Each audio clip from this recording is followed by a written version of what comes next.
welcome back to the Paper Stack Podcast. My name is Rick Allen. This is Brett Burky. We're back for episode 100 and something. I don't know, 104 or 5.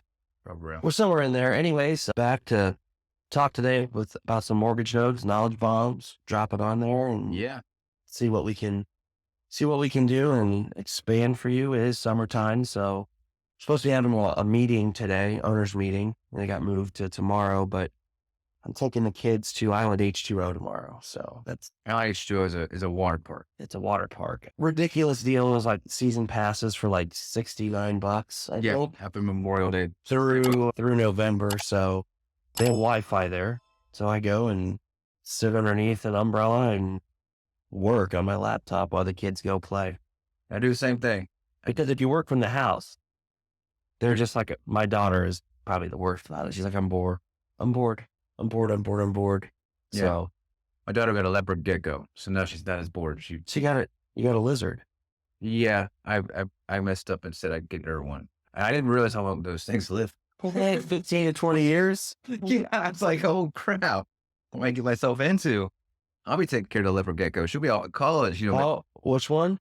Ava, the youngest one. So she loves lizards. She loves armadillos, and for some reason, I said, yeah, sure. Well, I just wanted to surprise her, and then I surprised myself on how much they cost and all the other stuff. In fact, you got to feed them cricket. I got live crickets in my house, and then I'm like trying to sleep. I feel like I'm empty. Like it's like You have crickets in your house? crickets and maggots in the fridge, and she'll feed the maggots on the bed. I'm like, you better make sure he eats that.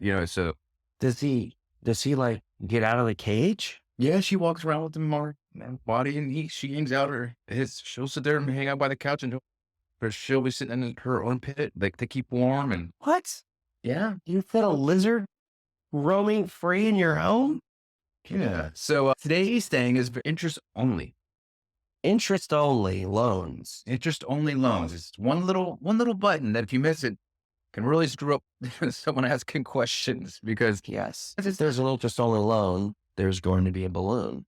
there's gonna be, there's always one. Yeah, there's going to be a balloon with an interest only loan and by the nature of the title, you're paying only interest and no principal. What again? So why?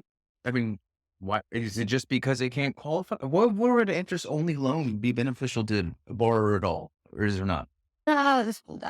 No. It could be beneficial if it's a short-term loan that they're trying to do a fix and flip. And they're like, I want to have a smaller payment. I'm just going to pay interest. Super easy to do. I could see that. So if you're just doing like you're getting the house, you're maybe putting some money on it, and you're like, oh, if I just pay interest only, I don't have to pay the principal back, and I'll pay his principal back when I have the balloon. We'll do easy numbers. Okay, great. Right? We'll say there's $100,000 loan and it's carrying 12% interest. Okay. Very simple. Mm-hmm. What's your monthly payment on that? 1,000. $1,000. There you go. Super easy. Right. Right? If you took that same, look at things and you start amortizing it, and it's easy. Also, it's a benefit for the lender. The lender's like, look, I'm just going to collect 12% on my money and my principal's not going anywhere. And then after I'm done collecting 12%, you owe me all my principal back. That's exactly how a hard money loan works. Right? That's exactly. They're interest only loans. That's right. Yeah. I know. I guess said that way it makes more sense. It's like, I'm so proud. It's like that light bulb moment when your kid figures something out. And Well, you just said you connected the dots. I'm proud of you. Yeah, I've never done a hard money loan. So like, yeah, I just, I always was wondering why they never want a discount, but that makes a lot of sense. Because, you're getting a discount your own principal, and that's probably we're trying to work towards that 1% spread thing with the hard money guys. Correct. Which we're still working on. If you're out there and you got hard money loans, we're still trying to come up with a product for you guys. We do have a product for you. If you do have hard money loans and you're interested in selling them, we've got a product that will work for you. So give us a call the helpline, reach out and support, and we can sort it out there. But anyways, I digress back into interest only loans. Yep. A lot of times for the borrowers, it's an easier way or it's a cheaper way to get a loan. And usually it's always short term. Like you're not going to have a 30-year interest only loan.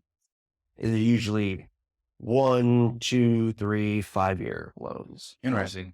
Now let me ask you a question. When all of them have balloons, so that's nice to know that all of them balloons it. Now, why would someone want to pay back the principal and interest if they can just do an interest only loan? Now, if I'm an investor and I'm looking to flip a house, I probably want to just do the interest only loan. Correct. Let's look at it this way. You buy a house to live in it, right? You're going to live in it for 30 years. What happens if you don't pay off any of the principal along the 30 years? You still have the same amount of money there versus if you amortize it and you pay principal and interest on your 360th payment, you own the house free and clear. Right. So that's why people would pay principal and interest. Right. I would say principal and interest with a balloon. That's what I meant to say. Oh, why would you pay principal interest with a balloon payment? Just because that's kind of what the lender wanted you to do. That was the terms and conditions of giving them the loan. Usually it's going to be a cheaper loan to get.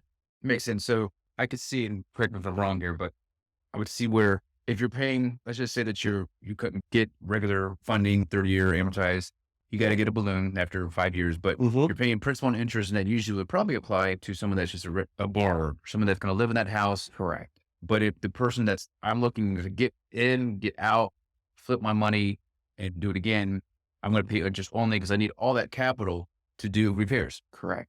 And it's short term.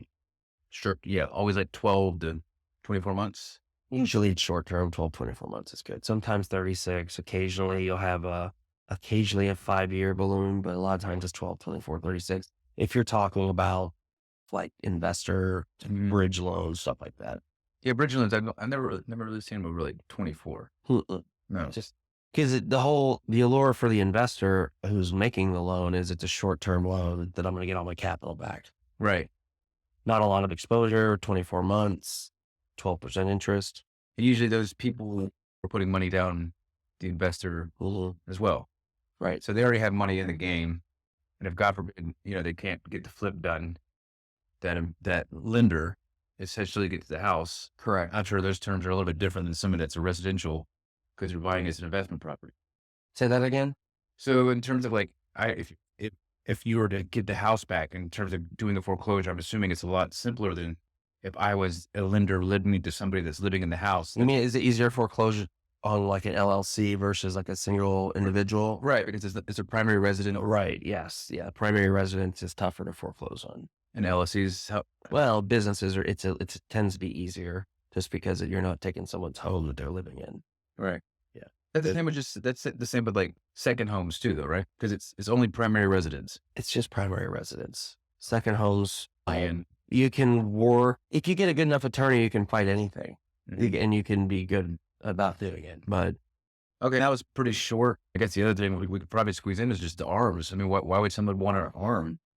An adjustable rate mortgage, it's a cheaper way to get into it. Like, you can say, look, I'm going to get in there now at this lower rate, and I know it's going to adjust on a year or two. So you're playing is the mortgage rate's going to be up or down? Because it adjusts off the index. Man. So like if you did an ARM 2 years ago, you're hurting right now because 2 years ago we're at 3.5, and now you're at 6.5, 7. Yeesh. You're in trouble.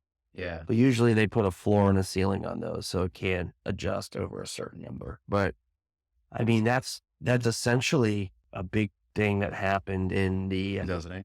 In 2008, 7, 8.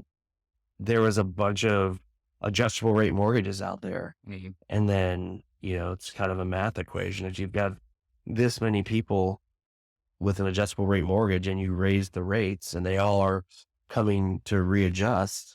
And rates were at 6 and now they're at 8. It created the industry we're in. Sure did. Yeah. Sure did. So, I mean, it is what it is. I guess it didn't work out for a lot of people, but that's the whole Big Short movie. That's what it's all about.